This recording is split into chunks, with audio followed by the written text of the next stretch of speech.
Olá, bom dia a todos. Meu nome é André Oliveira, sou analista de fundos imobiliários do Banco do Brasil. Hoje é dia 25 de março de 2024 e hoje a gente tem aqui o time de gestão da Plural, mais precisamente na figura do Bruno Stuani, do Alexandre Donini e do Rafael Slot.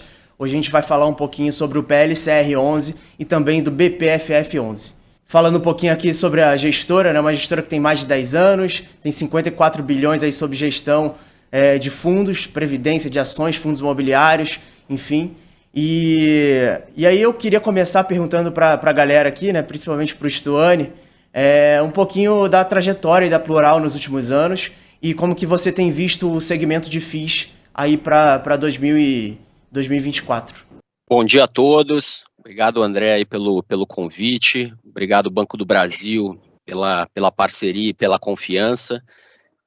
Bom, a Plural, uma gestora aí, como foi dito, né, mais de uma década de existência, né, nós somos uma gestora multi-estratégia. Hoje vamos falar especificamente aqui do braço de fundos imobiliários, né, o PLCR, nosso fundo de CRI, e o BPFF, nosso FOF. A gente está com uma cabeça animada para o mercado, eu acho que muito calcada aqui no ambiente de corte de juros global, né, e eu acho que a consequência trajetória de corte de juros aqui no Brasil, acho que esse capital que durante muito tempo ficou represado ali nos produtos bancários, eles devem começar a buscar ativos aí que ofereçam ainda alguma segurança, e também uma rentabilidade importante, e a gente entende que os fundos imobiliários são ativos que estão preparados para capturar esse fluxo. Então acho que o momento é muito oportuno e hoje a gente vai entrar um pouquinho mais no detalhe aí para que vocês fiquem confortáveis, né, na alocação e na trajetória aqui dos nossos produtos. Legal. A gente teve nos últimos anos, né, gente, um crescimento assim, bem grande de número de investidores no segmento de fundos imobiliários. Né? Ali em 2019, se não me engano, tinha mais ou menos 450, se não me engano, mil investidores em FIIs. Hoje a gente passou de 2,5 milhões. Então o número foi bem expressivo, ainda num cenário desafiador, né, que a gente teve ali de pandemia e tudo mais. E aí mais para frente, obviamente, a gente tem a questão da taxa de juros que está num processo de queda. Mas a gente também teve a questão dos fundos exclusivos, tributação dos fundos exclusivos, dos offshore, né?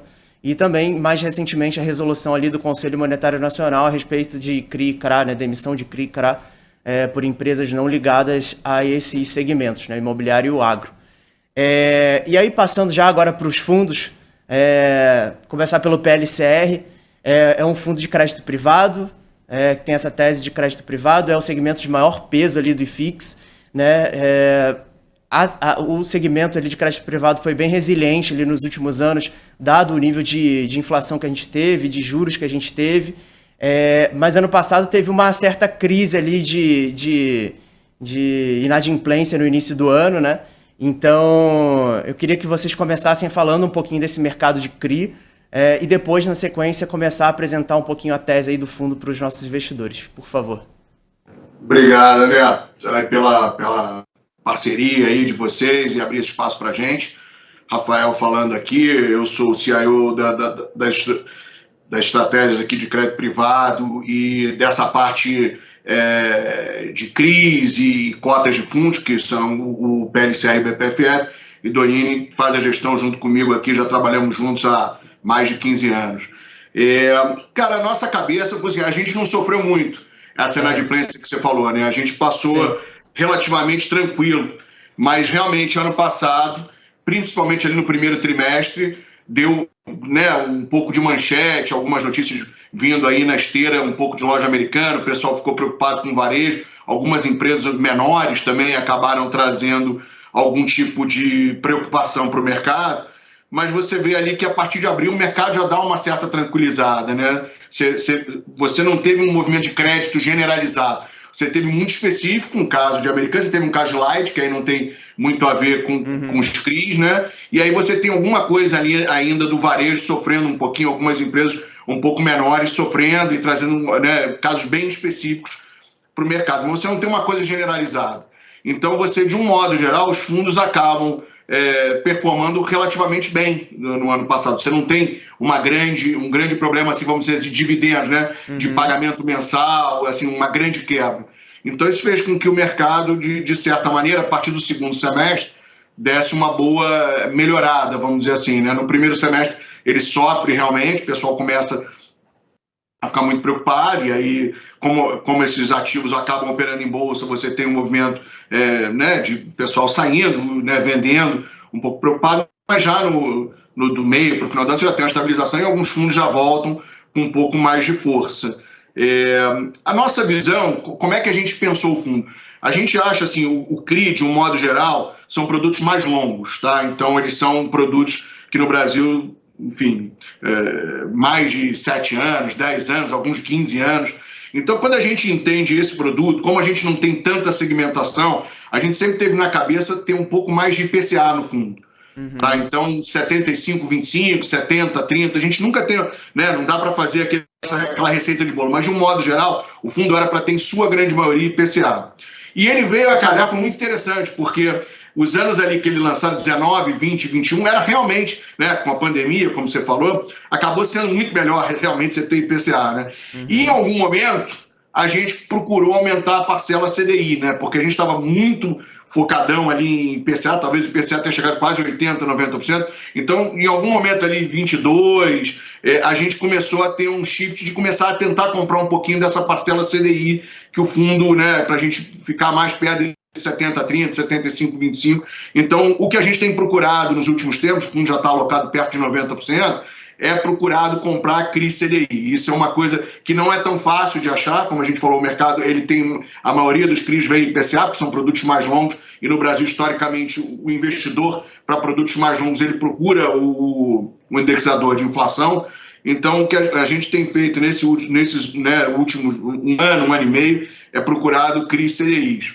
Mas o nosso fundo, especificamente, passou muito tranquilo. Ano passado foi um ano bom. A gente é muito disciplinado em distribuir o caixa, né? Eu sei que tem um pouco de discussão sobre caixa competência. A gente tinha um pouco de inflação acumulada ao longo dos anos, que a gente também conseguiu destravar, então a gente conseguiu dar uma bela, vamos dizer assim, a gente não teve grandes movimentos, né, volatilidade de rendimentos, a gente procurou, né, não deu para manter, como no BPFF, totalmente linear, totalmente igual, até porque os meses de junho e dezembro você tem que, né, como você tem que distribuir 95% do caixa, né, você é obrigado a distribuir o que sobrou ali, mas de certa maneira a gente tentou tirar bastante volatilidade desses rendimentos e tentar dar uma certa linearidade nesses rendimentos. Então, acho que assim, fundo de um modo geral, até aqui, passou super bem. E olhando para frente, eu né, tenho a mesma ideia do Bruno, tá?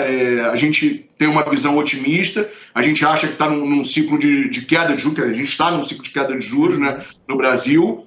Essa última ata do Copom trouxe uma certeza até 10,25, mas uma certa incerteza a partir daí, quer dizer, deu uma certa ideia de que realmente possivelmente vai depender dos dados, não quer dizer que o ciclo não vá continuar, mas ele vai depender dos dados, ele não deu, né, aquela olhada para frente, no plural, né? Ele tirou o plural e botou no singular mais um corte de 50 bases, então ele não mostrou que a ideia inicial é que tenha mais um a partir de 10,25, então imagina-se que ele vai olhar os dados, ou que ele possa até diminuir o pace para 25 basis points a partir dali, mas nada impede que ele também vá de 25 e 25 e chegue até 9 ou até abaixo de 9. A nossa visão aqui do professor Zé Márcio, economista aqui, é de 9,5 para o final desse ciclo, então depois mais 3 cortes de 25, mas de qualquer maneira a gente vai ter mais 1,25, né, se for esse cenário, e um movimento grande, se você imaginar o começo do ciclo lá em cima, que a gente estava com juros muito mais altos que isso, então isso realmente é positivo para o setor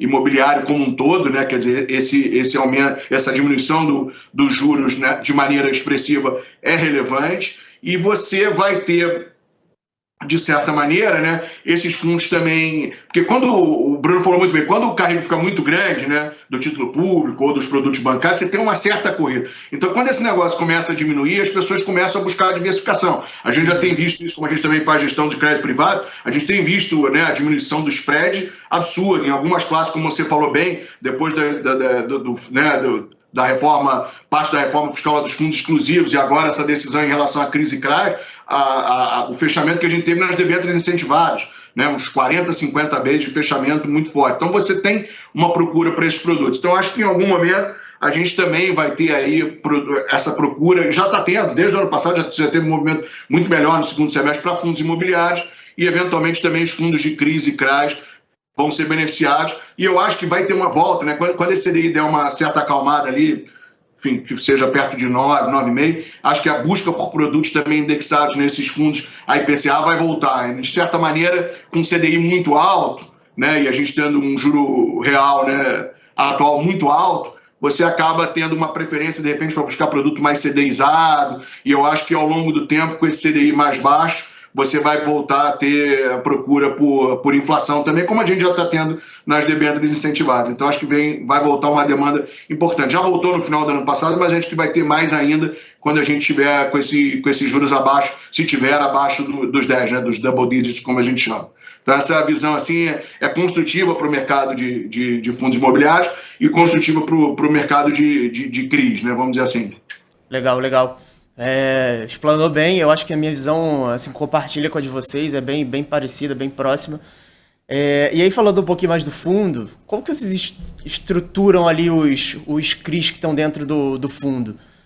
Você pode dar um pouquinho mais de detalhe de como que é feito esse processo de... Porque alguma parte ali dos CRIs que estão dentro da carteira são originados na casa, certo?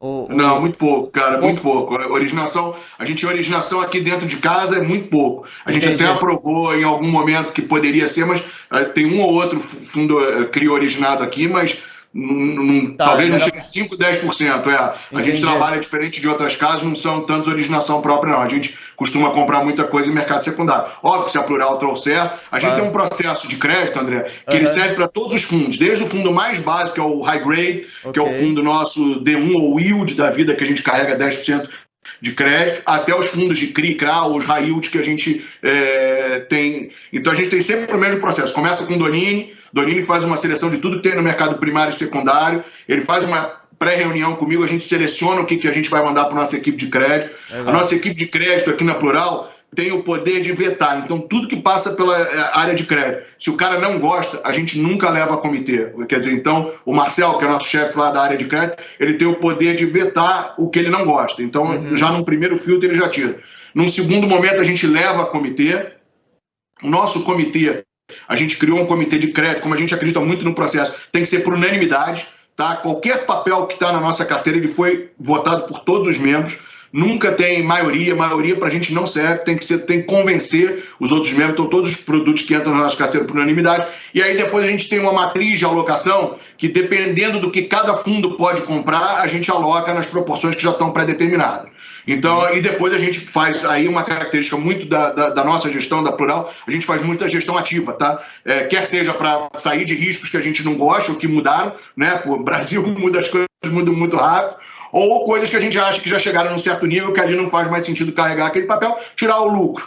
Nos fundos que a gente está falando aqui de bolsa, a gente faz menos isso, não são fundos que a gente tem uma gestão ativa muito relevante. Mas, de certa maneira, às vezes a gente faz. Quando muda o cenário, quando a gente acha que alguma coisa mudou significativamente, a gente também faz uma certa gestão ativa nesses fundos. Mas, de um modo geral, a gente tem, obviamente, a gente senta todo mundo junto, tá? Tanto gestão quanto análise, mas a gente tem reuniões periódicas semanais para a gente analisar portfólio, analisar mais a fundo. Mas como todo mundo senta um de frente ao outro, a gente tem análise constante diária aqui, né, de hora em hora, minuto em minuto, a gente está olhando as posições e se mudar alguma coisa, alguma notícia, alguma coisa que venha impactar os papéis, a gente também toma decisões ali discutindo. Claro que decisões muito relevantes a gente demora um pouco mais para discutir, mas de um modo geral está todo mundo sentando ali um em frente ao outro, né? Que tem uma reunião de crédito mensal que a gente vai mexer no portfólio, não. A gente tem a prerrogativa aqui de sair ali, está todo mundo ali e todo mundo toma a decisão junto ali, está todo mundo olhando os portfólios real time, vamos dizer assim. Legal. André, só pegando o gancho aqui, acho que eu queria destacar um pouco que a gente olha nos CRIs, né? Apesar do Rafa descreveu bem, tinha uma casa que gosta de operações aí estruturadas pelo mercado, né, com bastante investidores, geralmente, para exatamente conseguir implementar nossa gestão ativa. A gente fala muito disso, então é necessário que os papéis tenham liquidez. Mas como receita de bolo, assim, a gente sempre procura ativos com garantia real, tá? Legal. Hoje você tem, por exemplo, 100% da carteira em CRI série sênior e apenas um CRI da carteira que não tem garantia real, e esse conta com a aval de uma empresa AAA. Tá? Então, assim, só te dando um pouquinho a nossa preferência por ativos com garantia, e quando a gente fala garantia real, é imóveis, terrenos ou recebíveis performados, tá? A gente não conta recebíveis não performados ou aval, né? Então, assim, hoje... E só complementando com o LTV baixo, né? Quer dizer, a dívida em relação à garantia real sendo baixa, né? Quer dizer, então, você tendo muita garantia, quer dizer, a gente sempre olha o fluxo da empresa e tudo mais, mas se a gente tiver que executar a garantia, que ela seja robusta o suficiente para pagar a dívida, né? Então, aquele LTV baixo, né? O loan to value, que a gente chama baixo, né? Quer dizer, a dívida... o valor, hoje em torno do LTV médio da carteira, em torno de 53%, né? Ou seja, você tem um colateral muito grande frente às operações, né? Então, acho que é isso que a gente gosta. Então, na média, para botar numa linguagem mais fácil, a garantia é o dobro do que tem de dívida, né? Na média dos papéis, não são para todos os papéis, mas 53%, perde 50%. Quer dizer, o que você tem de garantia para uma operação ser quase o dobro do que você tem de dívida, né? Então, isso traz uma certa tranquilidade. A gente pode falar que o PLCR é um fundo high grade, né? A gente gosta de falar que ele é um mix de high yield para o high grade, mas com certeza hoje ele é no ambiente da classe, né? Quando você compara aos peers, eu acho que ele cai um pouco mais para o high grade, sim. Mas a gente busca, a gente tem bastante operação, até convido todo mundo a sempre olhar a carta, a gente escreve bastante todas as operações que estão na carteira. Você vai ver coisas a CDI mais 4, CDI mais 4,5, né, coisas de 300, 400 over ao título público, que é já considerado algo high yield. Então, quando você faz a média da carteira hoje, até uma informação importante aí para a turma, hoje o spread médio na parte de CDI é na faixa de 2,90 e na parte IPCA por volta aí de 2,20. Então, quando você faz o mix, eu acho que ele é um mix mesmo, assim, ele fica no meio aí do high yield e do high grade, uma tendência maior para o high grade comparado à indústria. Eu acho que aí sim dá para enquadrar ele. Legal. Sobre os CRIs que estão dentro da carteira, tem algum setor, algum segmento específico que vocês preferem alocar ali o certo recurso? Residencial, logístico, enfim. Tem como você dar um pouquinho mais de detalhes sobre os setores ali dos CRIs? Vamos lá. A gente gosta de diversificar, acho que esse é o nosso principal ponto. Quando a gente olha a nossa carteira, eu acho que ela é bastante pulverizada. A gente não faz aquelas coisas de concentrar muito em um CRI só, ou num grupo econômico só. Então, olha para a carteira, a gente está falando de 44 CRIs, né, alocados em 91%. Já dá uma ideia para a turma da pulverização. Em termos de setor, André, a gente não se limita a nada. A gente não gosta de multipropriedade e loteamento. Isso é uma coisa que a gente não tem na carteira. É mais fácil eu te falar o que a gente não gosta. O que a gente gosta é relativo, né? Porque o setor muitas vezes conta né, na análise, mas a gente vai olhar muito mais estrutura de garantia, né? Estrutura, a empresa, balanço. Então, eu acho que preferência por setor não. A gente tem algumas restrições, como eu te citei, aí, loteamento e multipropriedade. O que a gente faz constantemente, que é muito da cabeça do Rafa, alinhar a nossa carteira com o macro. Então, a gente fez uma redução de risco importante no final de 22. Isso permeia não só todas as nossas carteiras, né, mas não só no sentido de sair vendendo, mas também do que a gente estava procurando para o ano.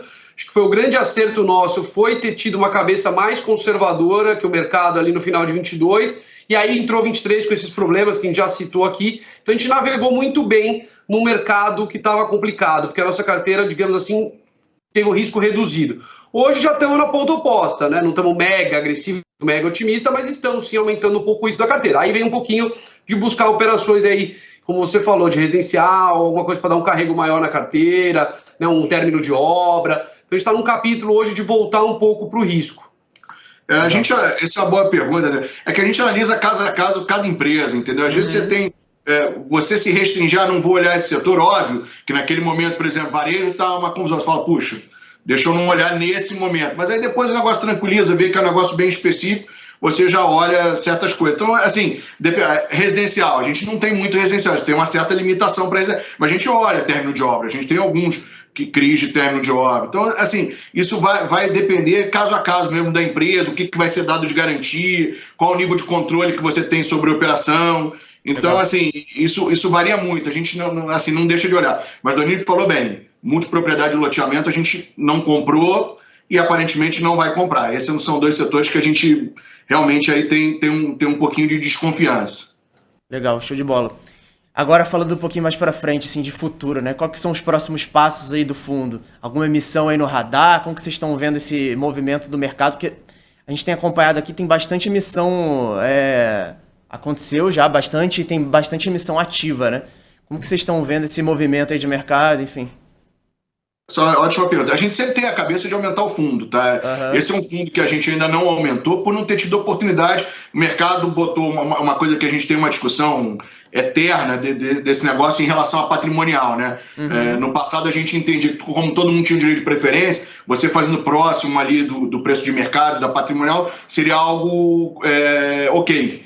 A gente teve uma experiência ruim no BPFF há uns anos atrás e a partir daí a gente respeita muito o mercado. Então a gente procura a oportunidade. Quer dizer, se o mercado der a oportunidade da gente emitir dentro da patrimonial, como o mercado gosta e como o mercado botou como, vamos dizer assim, né, obrigação fazer, sim, a gente tem cabeça de aumentar o fundo. Acho que quanto maior o fundo, mais liquidez, traz benefícios, você aproveita novas oportunidades. A gente acha que vale a pena aumentar o tamanho do fundo, porque tem oportunidades boas da gente comprar, enfim.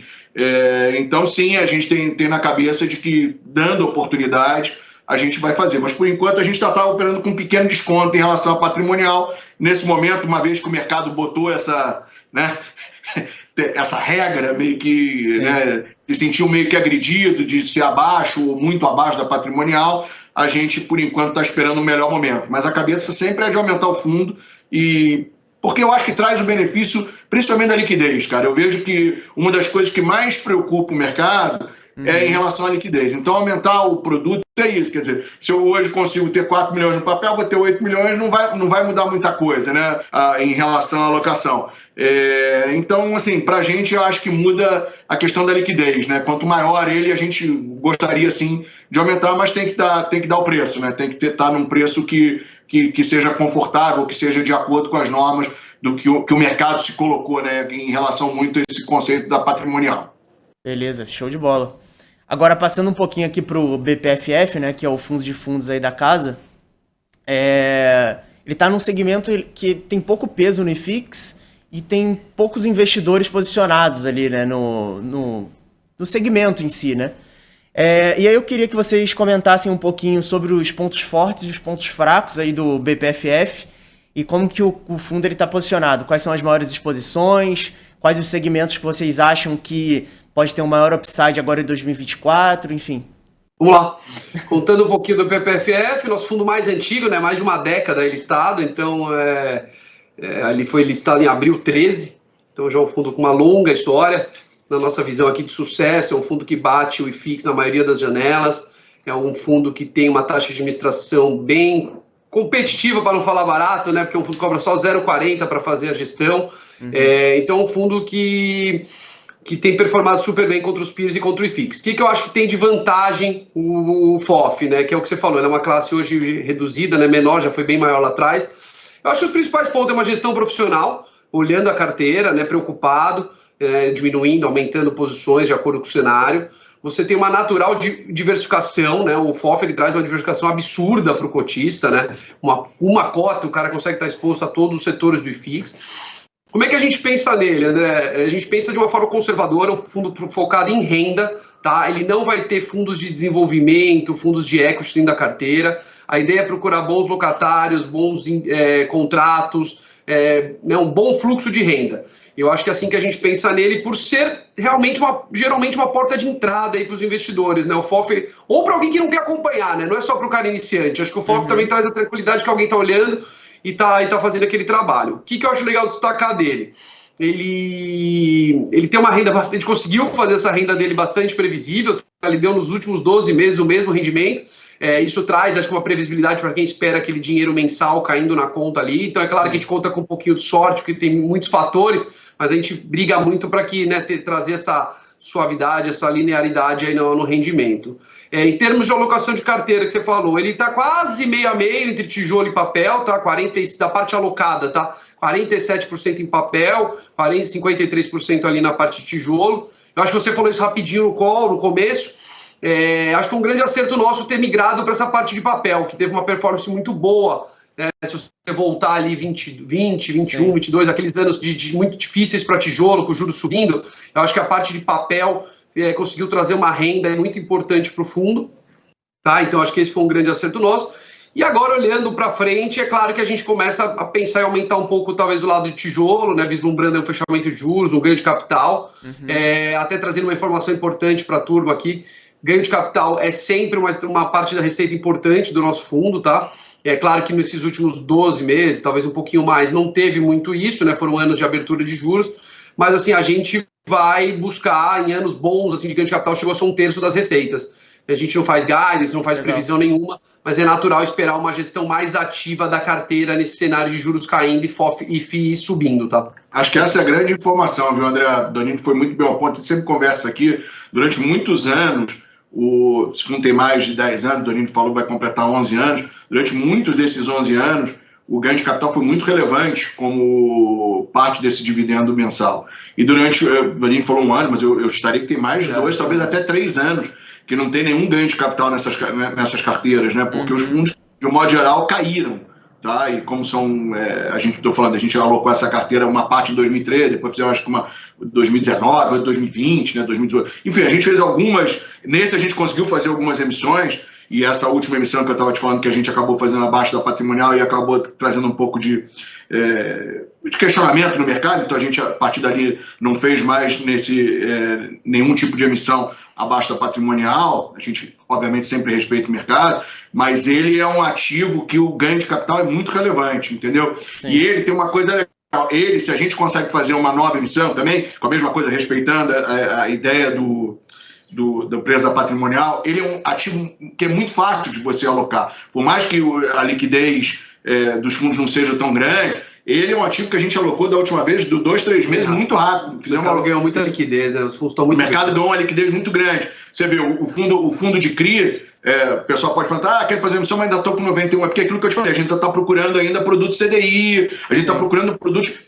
Eu teria vários outros produtos para alocar IPCA, mas a gente já tem feito uma restrição para CDI, um outro certo tipo de CRI que a gente gostaria. Mas teria, obviamente, numa emissão maior, outros ativos para a gente colocar, principalmente IPCA. Mas nesse momento a gente ainda está procurando um pouquinho de CDI, para fazer aquela proporção que eu te falei, 70-30, 75-25. Mas essas cotas de fundos, da última vez, eu lembro, acho que em 1 mês e meio, 2 meses da última emissão, que foram 100 ou 150 milhões, a gente colocou muito rápido. Então, esse é um ativo que pode crescer. E você falou bem, né? Quando a gente começou, os fundos tinham uma perspectiva de ter mais. Não ficaram muitos, né? Ficaram poucos fundos de fundos. Você tem, diferente do fundo de CRI, que o PLCR combate um monte, né? Compete com um monte, sei lá, 30, 40, 50. Os fundos de fundos ficaram poucos. Então, acho que ali a gente tem um histórico grande. A gente é um dos mais antigos, acho que o segundo mais antigo. E eu acho que ele tem um papel importante, que eu queria complementar o Donini, é como entrada. Eu acho que ele é uma boa porta de entrada. Aquele cara que nunca investiu, ele, em vez de fazer uma seleção específica, lógico, vocês têm uma equipe brilhante de analistas aí no BB e pode direcionar, mas o fundo de fundos, ele te dá uma gama enorme de produtos. Então tem uma coisa, quantos fundos tem hoje em dia? Na carteira, 47. 47 fundos. Não sei quantos fundos de papel, de logística, de shopping, de escritórios, de renda urbana, né, de ativos na rua, né, pode ser faculdades, enfim, outro tipo de comércio. Quer dizer, então você tem uma gama de estruturas diferentes, em localidades diferentes, em ramos diferentes. Claro, você tem uma certa concentração em São Paulo e Rio, mas você, nesse tipo de produto, você tem uma quantidade enorme de galpões espalhados pelo Brasil, de shoppings, de escritórios e de papéis, né, de renda fixa, vamos dizer assim, de CRIs, com os mais variados devedores, vamos dizer assim. Então, como diversificação, para o cara que entra, eu acho uma porta legal. Eu nunca me envolvi com esse negócio. Eu queria entrar, ele me parece que você está muito diversificado, entendeu? Então, a chance de você ter um problema maior, de ter um movimento muito grande, ele acaba sendo menor. Então, às vezes, você, infelizmente, escolhe um prédio, sei lá, aí tem um contrato específico com um negócio. Aí, de repente, o cara sai daquele lugar, é muito específico num lugar que não seja uma praça tão grande. Então, assim, claro que às vezes você também, por outro lado, dá um porradaço nele, né? Mas para aquele cara, mas para quem entende muito, para quem já está muito familiarizado, aí você pode escolher, de repente, um setor específico. O fundo de fundos te traz isso. Aquele cara que não tem muita ideia, mas gostaria de ter uma exposição, gostaria de aproveitar o benefício, gostaria de começar a botar o pé, ele acho que é uma boa porta de entrada. Essa seria, assim, né, a minha dica, se é que pode dar dica, mas esse negócio, acho que uma boa porta de entrada para a gente começar a olhar. Então, eu acho que o cara que é totalmente inexperiente, não sabe muito bem onde alocar, fazer uma carteira ótima, ele tem ali um pouco de tudo, vamos dizer assim, né? E com, obviamente, a seleção do gestor, né? Ah, eu quero ter mais papel, quero ter mais logística, quero ter mais shopping, quero ter mais escritório. Então o gestor acaba fazendo isso. E ele faz uma coisa também que, como a gente está aqui, o cara, e a gente sabe que muito do investidor é pessoa física, a gente faz, Donini principalmente, está ali operando secundário o tempo inteiro para tentar gerar esse ganho de capital. O cara na física não consegue fazer isso com essa velocidade. Difícil. Agora em 2024 a gente tem uma perspectiva boa para os fundos de papel, muito por conta do fechamento de curva, às vezes fazer algum ganho de capital ali de alguma venda de algum papel e tudo mais, mas a gente também tem uma expectativa muito boa para os fundos de tijolo, né? Então é aquela bola de neve, né? Queda de juros, melhor atividade, os ativos tendem a se valorizar ao longo do tempo e tudo mais. Falando especificamente dos tijolos ali, né? Os fundos de tijolo.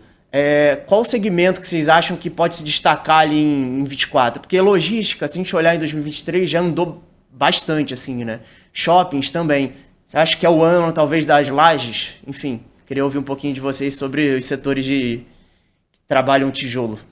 Vamos lá, André. Esse ano das lajes é complicado, né? Assim, a gente entende, é um setor que tem seus desafios. Sim. Eu acho que você também não pode generalizar, né? Então, claro que dentro dos setores tem coisa muito boa de laje, tem coisa muito ruim, né? Você tem localidades, fundos que alavancaram, você tem que separar mesmo o joio do trigo, assim, tem Legal. fundos muito diferentes. Acho que você falou bem, a gente tem uma preferência natural por shopping e logística. A gente gosta, estabilidade, contratos bons, vacância baixa, natural. Claro que eles já andaram muito, então não dá para ficar tão otimista assim em termos de ganho de capital, principalmente shopping, né? Que a shopping deu uma arrancada no final do ano passado, no segundo semestre, bem grande. Eu, nesse setor, vou tentando responder a tua pergunta de forma objetiva, eu acho que a gente está animado com alguns setores, localidades das lajes. Legal. Eu acho que se você separar bem, aí vai dar para ganhar dinheiro com laje, não dá para generalizar a classe, tá? Tem muitos fundos aí em situação mais complicada. E eu vou apostar também em logística. Eu acho que mesmo assim tem um patamar de juros. Se os juros caem mais do que a gente está esperando, os fundos de logística vão ficar interessantes sim, vão ficar com patamares de juros relativamente bons, né, em relação ao CDI, em relação aos próprios peers, né, ao próprio mercado imobiliário. Legal, show de bola. Agora, mudando de assunto aqui, os FOFs, eles têm um negócio que a gente chama de duplo desconto, né, que é o desconto que a gente vê ali do preço sobre valor patrimonial que a gente vê na tela, né, negociando ali na bolsa, mas também tem o desconto dos fundos que estão ali no portfólio. Você pode explicar um pouquinho como isso funciona para o nosso investidor ali na ponta, que talvez não esteja tão familiarizado, entender sobre isso? Que às vezes a gente olha ali o desconto do fundo, né, no PVP, está descontado, mas às vezes o desconto ele pode ser maior ou até menor do que aquele que está ali de primeira olhando no preço, né? Vamos lá.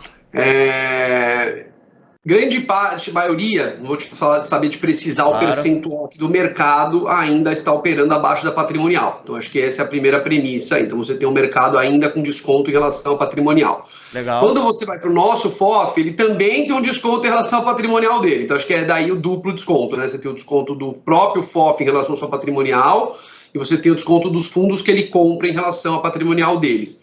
Hoje, o desconto do nosso FOF, usando o fechamento do mês passado, tá, pessoal, que é a informação aqui que a gente pode dar, usando a patrimonial e o mercado, era em torno de 7%, 8% de desconto. E aí você tem que inferir, aliás, você tem que olhar o que tem na carteira, né, e ver o que tem mais desconto. Então, eu não consigo precisar o desconto, duplo desconto total, mas você parte de pelo menos 7%, 8% mais algum desconto dos fundos de baixo, e aí você gera esse duplo desconto, o que é uma atratividade muito grande dentro do FOF, né, você tem isso. E aí tem toda aquela possibilidade dos fundos subir, o gestor ganhar dinheiro, gerar o ganho de capital e entrar naquele ciclo virtuoso que a gente fala, né? Que é o mercado subindo, o gestor ganhando dinheiro com os fundos que ele tem, chegando no target, que de repente o gestor, né, a gente já subiu, não acredita, e troca por outro fundo, abre essa nova possibilidade de ganho de capital, então você consegue, além de reciclar a carteira, posicionar ela melhor para o cenário, você ainda gera o ganho de capital. Então, acho que são dois pontos muito importantes. O desconto que você levantou é sempre um ponto positivo, né? E o ganho de capital, possível ganho de capital, digamos assim, quando esses fundos começarem a andar, como já andaram.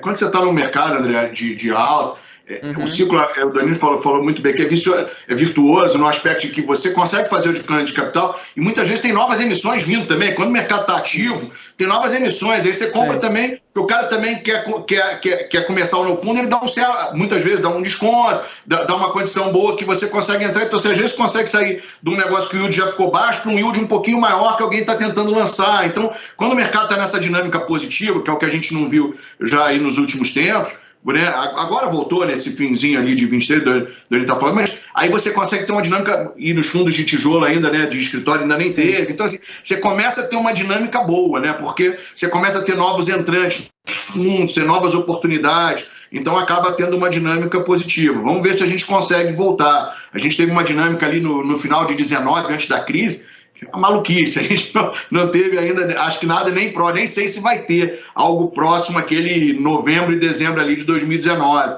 Foi um negócio realmente muito, muito, muito forte. Mas se a gente tiver alguma coisa, sei lá, 20% do tamanho daquela magnitude ali, já vai ser um negócio bacana, 30% já é um negócio bacana, e eu acho que aí o gestor consegue fazer muita coisa nesses fundos de fundos. Porque quando o mercado está caindo, você tem pouca coisa para fazer, mudança de carteira, aí você também não quer vender para baixo. Quando você vende para baixo, às vezes impacta negativamente a sua distribuição de um negócio que você gosta. Então, assim, é mais complicado. Então, quando o mercado começa a tomar essa dinâmica mais positiva, no fundo de fundo você consegue fazer um trabalho de gestão mais ativo e consegue gerar mais valor para o teu cotista. E lá em 2019 a gente estava num processo, se eu não me engano, a gente estava num processo de corte de juros, né? Se eu não me engano, estava próximo de 6, né? Imagina, a gente tinha 650 mil investidores na época, acho que era 650, se eu não me engano, ou 450. Mas era bem menor do que é hoje. Hoje a gente tem 2,5 milhões, então quer dizer, hoje o mercado de FIIs está bem mais robusto do que era antes. Exatamente. É aquilo que eu te falei, as coisas importantes, quando a gente fala aqui em emissão, para explicar para o claro, para mim são duas coisas. Uma oportunidade. Muitas vezes a gente viu, por exemplo, as taxas abrir, e aí por causa desse negócio da patrimonial você acaba não conseguindo fazer, mas tem taxa alta. Você fala, putz, tem uma baita oportunidade, e muitas vezes isso acontece, né? Os próprios FIIs estavam muito abaixo. Para a gente seria muito legal poder comprar lá embaixo. Mas como tem esse detalhe da patrimonial, acaba não tendo. Então acho que isso acabou tendo um pouquinho essa marra no mercado em relação a isso. Você acaba perdendo a oportunidade tanto de comprar papéis com taxa alta no PLCE quanto fundos descontados no BPFR. Mas a segunda coisa que eu acho mais importante, os tamanhos aumentarem, é por a liquidez. Eu acho que a liquidez muda tudo. Você vê esse número maior de pessoas, certamente, e aí depois se você fizer quanto o volume diário que era operado em 19, hoje deve ser muito maior, não sei quantas vezes, mas não sei se nem você tem esse dado. Eu acho que a importância, o que afugentava muitas vezes o cotista era que os volumes eram pequenos, baixos, né? E até o investidor não pessoa física, que é pequeno ainda nesse mercado, o investidor institucional, o investidor, né, os fundos, né, de um modo geral, a indústria de um modo geral, de pessoas, né, de não pessoas físicas, então o volume era muito pequeno. Então a gente via, por exemplo, a gente olhou em alguns anos aqui, logo no começo do fundo, arbitragens de metro quadrado entre o que era praticado no mercado, né, secundário de FIIs e a rua aqui mesmo, né, quanto eles pediam nos escritórios. Mas aí institucionais olhavam, tinham muito interesse, mas não tinha profundidade para o cara fazer uma posição grande. Então acho que aumentar os tamanhos, aumentar o tamanho dos fundos, acho que traz essa né, possibilidade de uma liquidez maior. Eu acho que isso acaba chamando gente. Quando você tem, o negócio começa a ficar mais líquido, mais possibilidade de você fazer uma posição maior ou mais rapidez para você executar algo quando você quer sair, isso acaba trazendo mais gente, né? Isso traz uma certa tranquilidade. Porque você, quero entrar, quero sair, eu vou ter condição de sair num prazo que não seja um prazo muito longo. Então, acho que isso aí é legal. Quer dizer, à medida que os fundos vão aumentando, mais emissões, e o mercado parece que está voltando, e aí você começa a ficar legal porque você tem maior possibilidade de investimento entrando quanto saindo dos fundos. Legal. Acho que a gente vai bater esses 3 milhões, viu, André, esse ano aí. Minha ideia é que vai ter muito fundo novo, trazendo gente nova, né? Vai ter follow-on dos existentes, né? Então acho que tá voltando, como o Rafa falou bem, o Bruno ali, os juros caindo, vai te jogando para a estratégia de um pouco mais de risco, saindo do título público. Sim. Chutaria, é um chute aqui, uma torcida pelos 3 milhões aí rápido, eu acho. Então, eu olhei hoje o boletim da B3, né? Se eu não me engano, a gente passou de 2,620, 2 milhões 620 no último boletim. Em janeiro tinha sido 2,5 milhões. Então, quer dizer, o ritmo... De projetar isso aí dá, hein? O ritmo eu tá acho bom. Que um pouco que você falou lá dos fundos exclusivos e dos CRIs e CRAs, uma certa parcelinha menor do que nas debêntures incentivadas, eu acho que acabou migrando para isso aí também. E tem uma outra coisa, né? Eu acho que boa parte dos nossos investidores são pessoa física, né? Pessoa física faz muito essa comparação relativa do FII com outros investimentos, próprio CDI, né? Às vezes um fundo DI. A gente está no processo de fechamento de curva, então essa comparação ela vai voltar à tona, eu acho.